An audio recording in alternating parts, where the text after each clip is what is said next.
to the First Unitarian Church of Pittsburgh.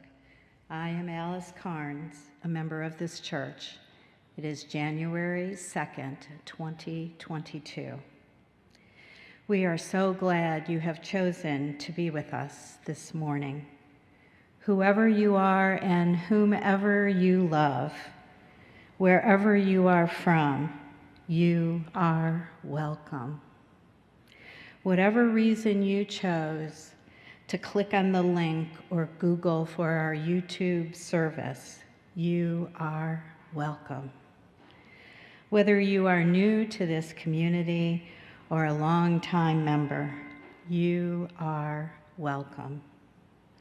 We are a community dedicated to welcoming the stranger and working for justice wherever the weight of oppression has dug into the fabric of life. I am live in the sanctuary, but not alone. I have with me today on music, Mauri Morales. And on our tech crew, we have several people, but the chief people are Will Snavely and Andrew Papali, along with Paul Cunningham and Brian Junker. Kurt Summersgill is our hymn leader this morning. And it is my pleasure to introduce, or perhaps reintroduce, Reverend Stephanie Gannon. Reverend Stephanie became First Church's affiliated community minister in October of 2021. She currently serves as the clinical staff chaplain at the VA Pittsburgh Healthcare System in Oakland.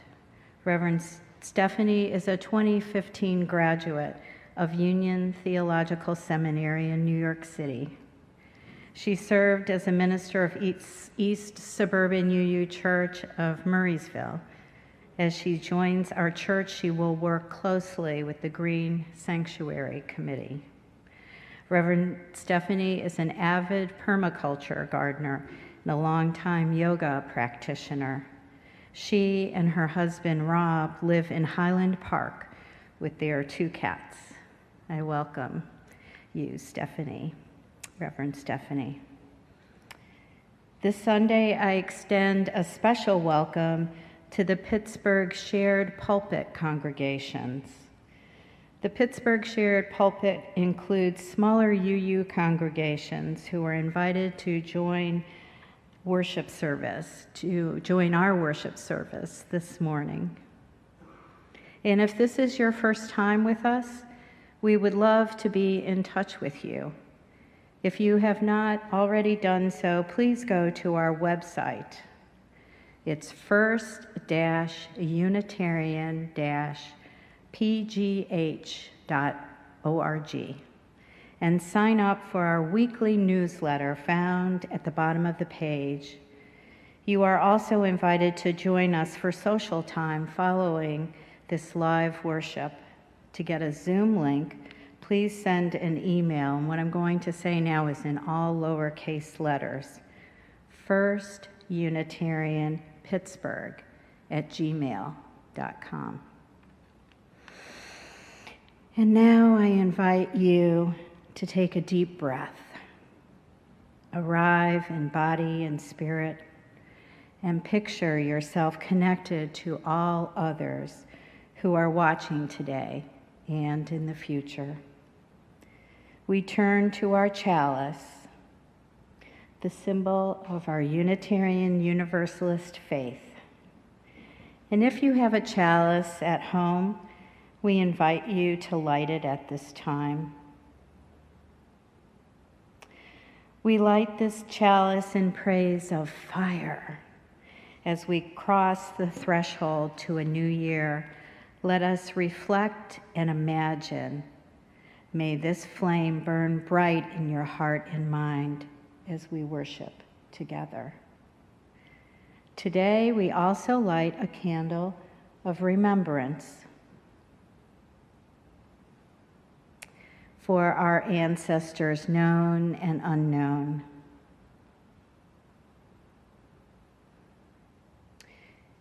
And And we light a candle of hope to reflect on how our actions affect the future generations.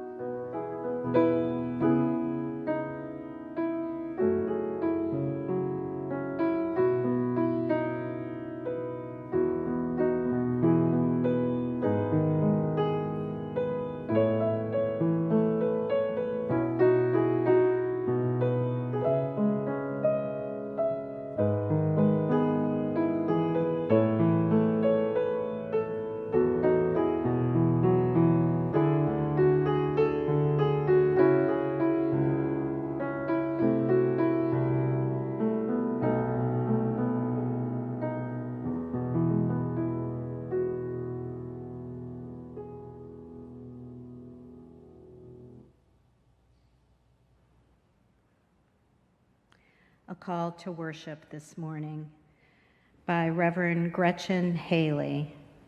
Be generous with your dreaming. Cast your vision here in the middle of the hardest moment, the turning of the new year. This life with so much saving, this fragile faith for the children born now into the world as it is, with the threat of war and whole continents burning still, while the memory lingers of holidays chaotic and miraculous into this day. Offer the vision you've tried to talk yourself down from, your wildest dream, your audacious aims, the beauty that whispers to you to follow and build and become, for this world coming undone by distraction and greed and fear, this world divided by made-up borders and fake fights, and all that needs forgiveness. Here, stir up your steadfast hope, your resolute clarity of what remains possible. Be generous with your dreaming and brave. All paths to the future are born in this courage of imagination, this willingness to shed, to salvage, to start again, to be this blessing for each other and to be this blessed. Come, let us worship together.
Call us on our way.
Thank you, Kurt.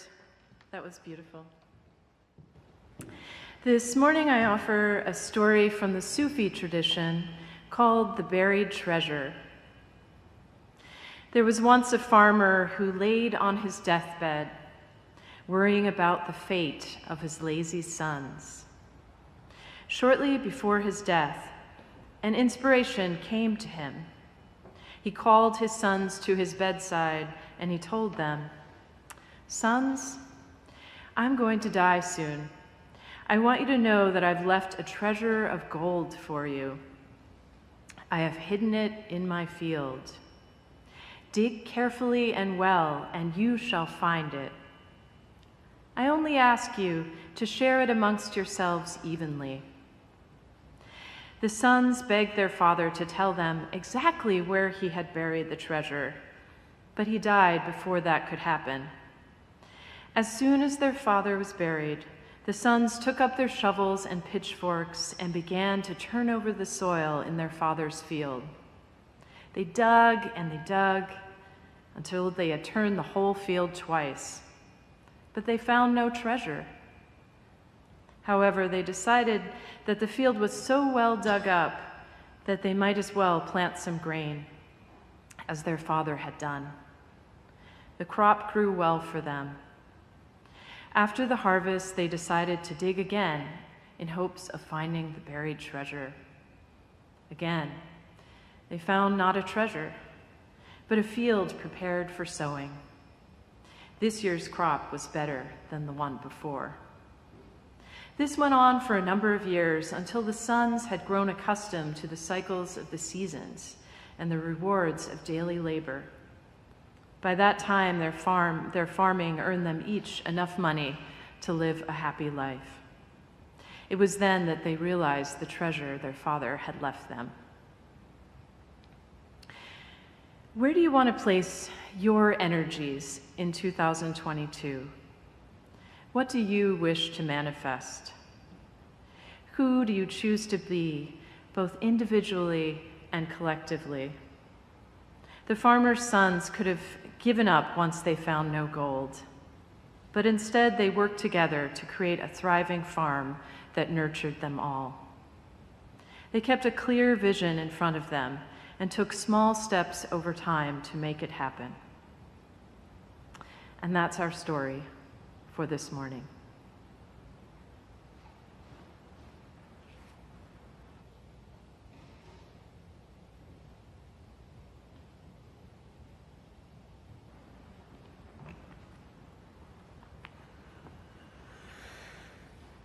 Our religious community is made up of volunteers and staff, creating and hosting a variety of programming, even as we stay safe during this pandemic. We rely on your financial support. Please take time to reflect on your ability to financially support this community. Donations by check may be mailed to the church office. Electronic donations can be made online through the church website or by texting GIVE to 412-435-1050 and following the instructions.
And now for our sharing of joys and concerns.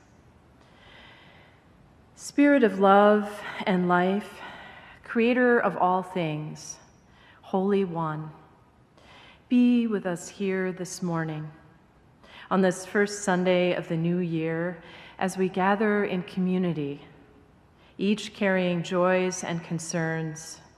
Hear our prayers and needs. Help us to center ourselves in this time of anxiety and burnout. Inspire us to remember the ways we are called to embody justice and to love boldly. May we find resilience and hope in this caring community, holding each other and all that is sacred to our hearts. This morning we lift up special prayers for all those affected by the wildfires and heavy snow in Colorado, both the humans and the other than human creatures.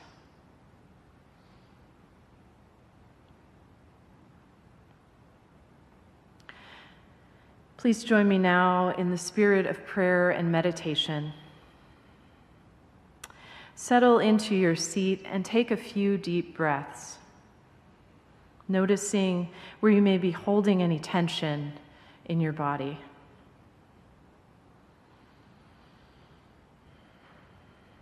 See if you can let go of whatever is preventing you from being fully present here this morning. You may close your eyes if you feel comfortable. This is a New Year's prayer by the Reverend Micah Buki, a United Church of Christ pastor at Judson Memorial Church in New York City, and a friend of mine from seminary. It's taken from his collection of pandemic year prayers. It's called the Book of Tiny Prayer. January 1st, 2021. For those who are embarking on a new beginning. May you sit in this first moment for far longer than is comfortable, feeling the heaviness of all that has come before, but refusing to let it weigh you down, feeling the pull of all that is about to come, but refusing to let it drag you forward just yet. May you allow this present threshold to present itself to you slowly, inviting you to remember that calm is as important as clamoring, that peace is as powerful as progress. And when you decide to move on, may you not forget to take this openness with you, assured that fresh starts can be available to you wherever you go. If you will only continue to carry the sense of possibility that you feel now. Pause often enough to let these portals pop open where you need them the most, and allow them to simply hold you until you are ready for the next step. Amen. And now, let us sit for a moment of silence.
this morning is entitled In Praise of Fire by John O'Donohue, an excerpt from his book Benedictus.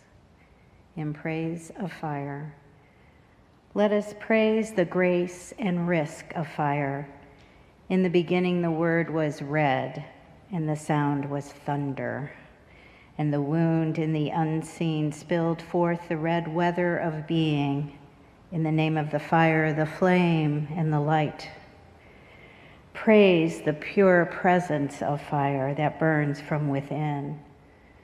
Without thought of time, the hunger of fire has no need for the regularity of the future. It adores the eros of now, where the memory of the earth in flames that lick and drink the air is made to release its long-enduring forms in a powder of ashes, left for the wind to decipher. As air intensifies the hunger of fire, may the thought of death breathe new urgency into our love of life. As fire cleanses dross, may the flame of passion burn away what is false, as short as the time from spark to flame. So brief may the distance be between heart and being.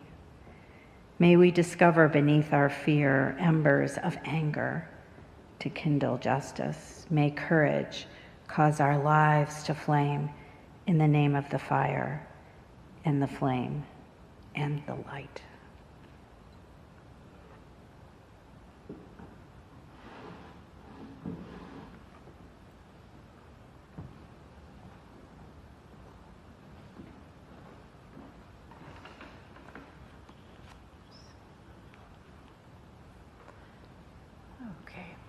So now we will do our fire communion ritual. It's an annual tradition that is done in many Unitarian Universalist congregations, both in the United States and also in Canada. The turning of the years offers a rich time for reflection and intention. These quieter days invite us again to explore possibilities for renewal, expansion, and growth. At this potent time on the threshold to 2022, we can choose to begin planting new seeds. A few questions for you. What wants to grow in you? What are your deepest longings for the coming year? Sometimes before we can start again, it's healing to release what was hard about the last year, or at least to name it. Some failure, loss, or fear. Today's ritual of the fire communion can be very powerful because it symbolizes a burning away of that which does not serve in our striving for what's most life-enhancing in our lives, what most makes us come alive. As you look over the last year, what's one habit, self-limiting belief, or behavior you would like to let go of in the new year? I'll give you a moment now to write that down on a small piece of paper, wherever you are.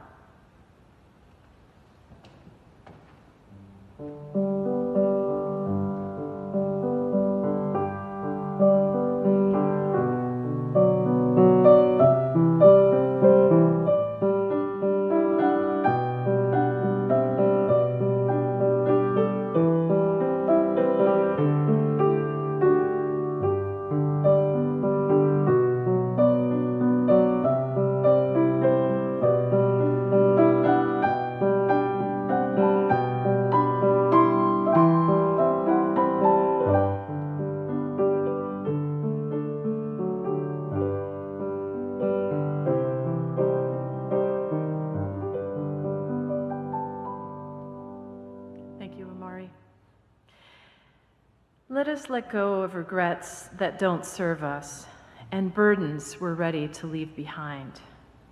I invite Alice now to set flame to a piece of flash paper to symbolize regrets and burdens we want to release.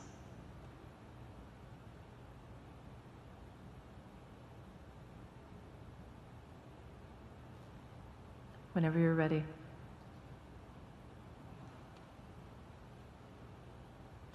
Let us let go of bad habits and relinquish those things that make our lives small or sad. Alice, please set flame now to a piece of paper symbolizing our bad habits we want to release.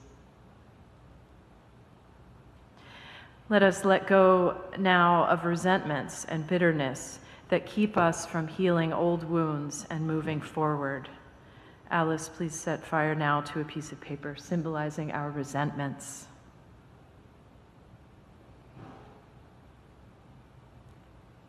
Let us let go of those things that are holding us back from new beginnings and from renewed hope. Alice, please set flame now to a piece of paper symbolizing our fears, our doubts, our sadness or numbness. Finally, for all those things not yet spoken or named here, Alice, please set flame to one final piece of paper.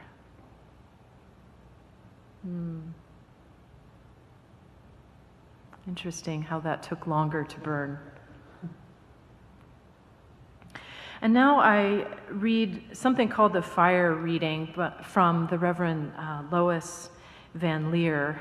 It's one of my favorite readings. Roar through my soul, flame and fire and searing heat. Burn all my fears to ash. Now send your sparks up on the breath of the wind, up to the sun, moon, and stars, snaking paths, roads for my spirit to follow, sweet, sweet release. You can even wipe down wipe it all off of your body. Thank you.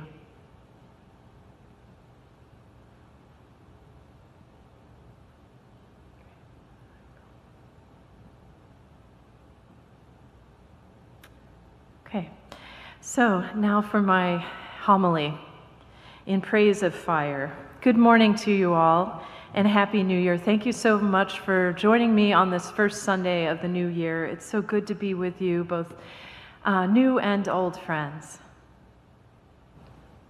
I want to begin this morning by talking very briefly about the new Netflix film that everyone is discussing, Don't Look Up.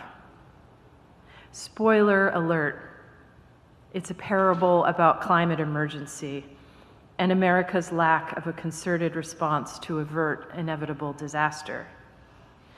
The premise is that a fiery comet is headed towards Earth, and many people are refusing to acknowledge it exists, let alone to do anything about it by following the slogan, "Don't look up." It's also a comedy with A-list actors like Meryl Streep, Jennifer Lawrence, Cate Blanchett, and Leonardo DiCaprio.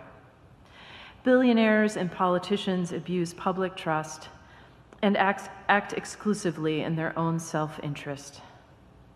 There's a trashy, I have to laugh, there's a trashy, tasteless president who puts off listening to the scientists who know the truth about what's happening, and then decides to place the fate of the planet into the hands of a billionaire tech guru who's one of her election campaign's largest backers. He's also a little creepy. The film raises many questions. For me, foremost among them, what is reality, and how are we responding to it as individuals and as a culture? The film critiques American talk show culture, its glorification of celebrities and denial of scientific findings. It highlights conspiracy theories and anti-intellectualism. As someone who thinks a lot about feelings, I found it notable that only the story's scientists show any authenticity of emotion. The majority culture turns away or mocks the scientists' fear and anger, as if they can't tolerate them. Yet by its lack of courage, it dooms the world to a fiery, cataclysmic end. And not to give the ending away or anything. I wonder whether the film comments not only on the forces that impede sustainability, but also on the forces that prolong the pandemic. It's perhaps hard to believe, but we're entering our third year of the pandemic. In those early months of 2020, some people were talking about our experience as being apocalyptic. Many times this word will be used to scare people into some kind of fearful or reactionary behavior in expectations of what are called the end times. Sometimes I run into veterans who seem focused on the book of Revelation and think humans are about to face a doom and gloom scenario of major reckoning. The period of the pandemic has unveiled to us systemic inequities and how insidious and pervasive white supremacy is. It has ruptured our sense of what is normal. It has given us a chance to pause and to reflect on what really matters, to stop taking things for granted. As Franciscan priest Father Richard Rohr has written, the pandemic has enabled us to, quote, reframe reality in a radical way and offered us an invitation to greater depth and breadth and compassion. If we trust the universal pattern, the wisdom of all times and places, including the creation and evolution of the cosmos itself, we know that an ending is also the place for a new beginning. Death promises a new kind of life. For the last several years, I have been a student of eco-Buddhist spiritual teacher Joanna Macy. I am a trained facilitator in her Work That Reconnects program. Macy invites us to turn toward our suffering and the suffering of the world and to engage with it rather than to turn away, to look up, not down. It's a spiritual practice. Macy is critical of our human tendency to believe in the illusion of a separate self and of post-industrial capitalism that profits from pitting us against each other. Macy's work invites us to feel our pain for the world and to break with the business-as-usual story of the status quo. It encourages us to see with new eyes how everything is connected and how we are all part of the web of life. In Macy's understanding of Buddhism, compassion, which means literally to suffer with, this asks you not to be afraid to be a part of this world. When your heart is that wide open, you see that the grief you feel is just the other side of love. After all, you only mourn what you love. And there are quite a few things we're mourning in this time of pandemic. The best of today's wisdom teachers, particularly in my view, Joanna Macy and Father Richard Rohr, two really incredible teachers and elders, are asking us to have the courage to look at what's happening, to not be afraid to be vulnerable and to feel difficult feelings, but instead to breathe and move through them so that we can act from a place that Macy calls active hope. As she writes, active hope is a practice, like Tai Chi or gardening. It is something we do rather than have. It is a process we can apply to any situation, and it involves 3 key steps. First, we take a clear view of reality. Second, we identify what we hope for in terms of the direction we'd like to move things in, or the values that we would like to see expressed. And third, we take steps to move ourselves or our situation in that direction. In the spirit of exercising active hope, I invite you to look squarely at the fiery comets in your life by participating in today's fire communion ritual. Recalling Irish poet John O'Donohue's poem, I highlight here a few of the ways that fire can call us to change our lives. In praise of fire, O'Donohue encourages us to focus on what he calls the eros of now. This is a moment of being fully present to what is right in front of us. And it may not exactly make us comfortable. Can we nevertheless settle into what we are faced with? Can we hold ourselves in this time of uncertainty, suffering, and great loss? In praise of fire, the energy of fire invites us to transformation. We can ask ourselves what we're most passionate about, what we get really fired up or excited about. For those with a yoga practice, you may reflect on the third chakra or energy wheel, which is called Manipura, and that is usually in our bellies. That's where we feel it. It's linked to our personal power, our will, or our drive. It's a locus of heat and metabolism. In praise of fire. My work with veterans involves inviting them to look at their suffering and to use their theological and spiritual resources to make sense of it, to turn their pain into meaning, to see their suffering as a resource, a teacher, a source of resiliency. It's not easy work, and many of the vets I encounter really struggle with it. Still, I am often surprised at their resourcefulness and the hope that they manage to muster. In praise of fire, finally, I think of the Hindu goddess Kali, who dances wildly on the cremation grounds.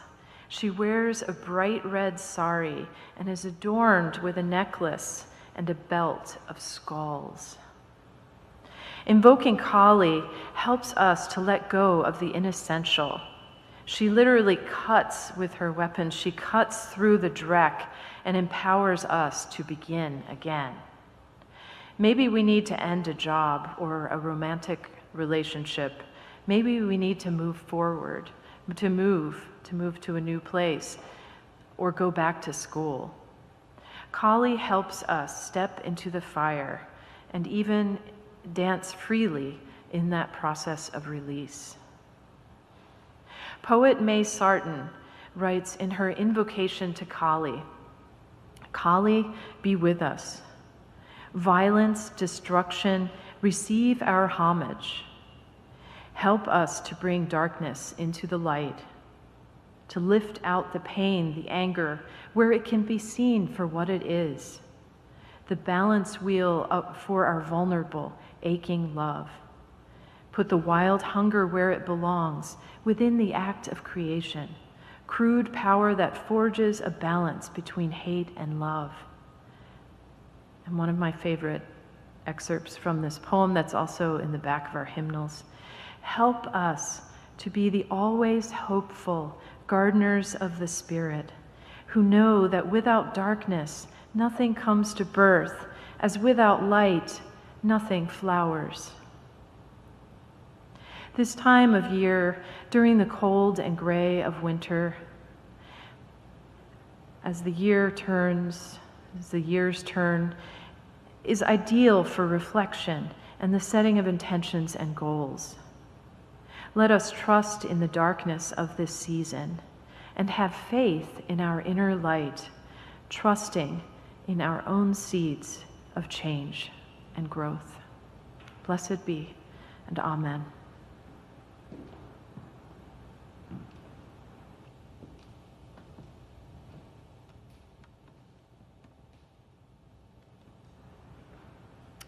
And now we will do the second part of our fire communion ritual. We will light new fires of commitment. Alice, I invite you to please begin lighting candles on our altar to symbolize new beginnings, aspirations, and hopes for the coming year. For those in the audience, I invite you to write down now what you wish for in 2022. You may want to light a candle along with us, and you may want to hold on to these intentions, to put them in your journal or on a Post-it note somewhere that's visible.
As a congregation, let us make renewed commitments to embodying beloved community.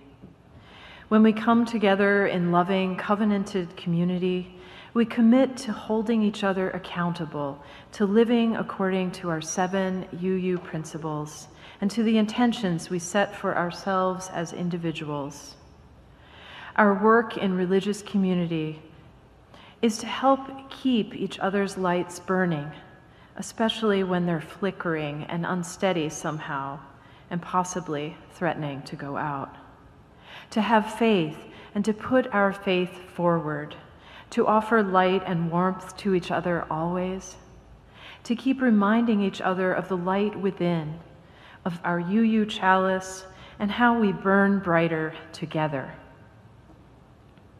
On this threshold to 2022, let us recommit to taking concrete steps towards racial, economic, and environmental justice.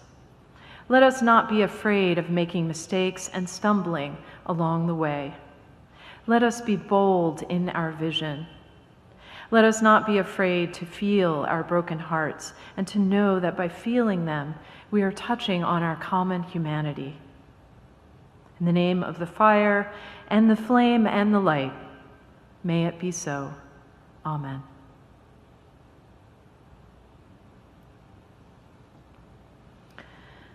And now we extinguish our chalice.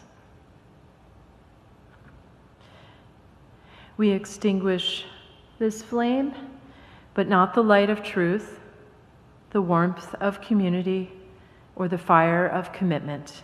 These we carry in our hearts until we are together again. Amen. Go forth in peace, lit up, inspired, bold, loving, justice-seeking people. Amen.